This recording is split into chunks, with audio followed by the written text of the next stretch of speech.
जयकारा बोल मेरे श्री गुरु महाराज की जय। साचे दरबार की जय। एक राजा बहुत धर्मात्मा था। वह अपने इष्ट देव की भक्ति किया करता, साधु संतों ब्राह्मणों का सत्संग करता, उनसे कथा वार्ता सुनता और उनकी सेवा किया करता था। उस राजा का एक पुत्र था।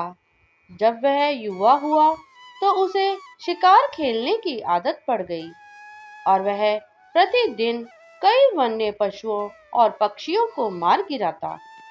उस धर्मात्मा राजा को राजकुमार के शिकार खेलने की आदत अच्छी न लगती थी। जीवों को घायल देखकर उसके मन पर चोट लगती। उसने राजकुमार को इस कार्य को करने से बहुत मना किया, परंतु वह शिकार खेलने से बाज न आया। अंत में वह राजा उसे एक विद्वान ब्राह्मण के पास ले गया और ब्राह्मण से विनय की कि इसे शिकार खेलने से मना कीजिए।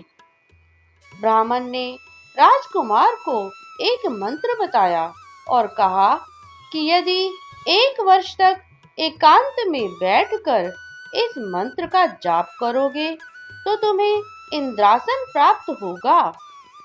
इंद्रासन के लोभ में आकर राजकुमार वन में एकांतवास करने लगा और एकाग्रचित्त होकर मंत्र जाप में लिव लगाई।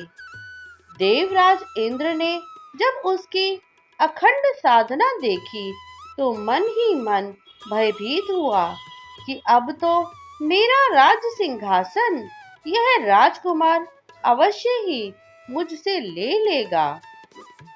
अतएव किसी न किसी तरह इसके मन की वृत्ति को मोड़ना चाहिए। यह निश्चय करके देवराज इंद्र ने वनवासी का वेश बनाया और धनुष बाण हाथ में लेकर उस राजकुमार की कुटिया में आया और कहा कि मैं किसी कार्यवश आगे जा रहा हूँ।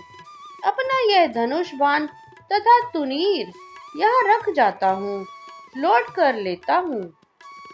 राजकुमार की आज्ञा पाकर उसने अपने धनुष बाण आदि वहीं एक कोने में रख दिए।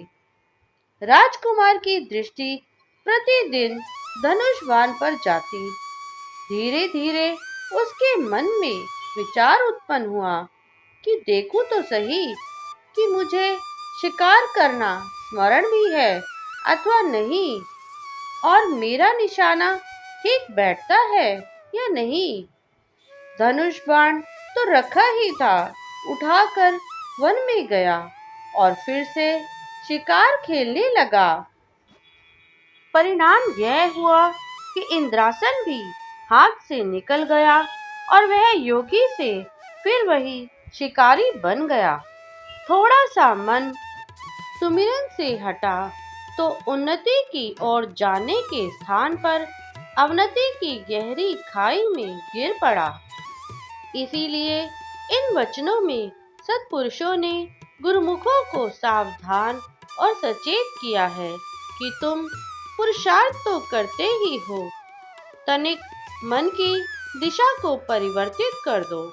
माया और मायिक पदार्थों का चिंतन सुमिरन छोड़कर प्रभु परमात्मा का सुमिरन ध्यान करो, फिर देखो तुम सम्राटों के सम्राट बन जाओगे। इसीलिए गुरुमुखों, आप सबको चाहिए कि सब ओर से सुरती को मोड़कर गुरु सुमिरन में लीन करने का यत्न करें, ताकि सच्चे सुख की प्राप्ति कर जन्म सफल हो जाए। महापुरुषों का जीवों पर यह महान उपकार होता है गुरुमुखों कि वे भूले भटके जीवों को अपने सदुपदेशों से सद्मार्ग दर्शाते और उन्हें भक्ति परमार्थ के गहन भेदों से परिचित कराते हैं। श्री सद्गुरुदेव महाराज जी ने भी अपनी कृपा से अनेक जीवों को माया के अंधकारपूर्ण एवं कंटकाकीर्ण मार्ग से निकालकर भक्ति के प्रकाशपूर्ण एवं सुखदायी मार्ग पर लगाया और परमार्थ के गहन भेदों को सरल भाषा में ऐसे सुंदर ढंग से समझाया जिसे साधारण जीव भी सुगमता से समझ सके।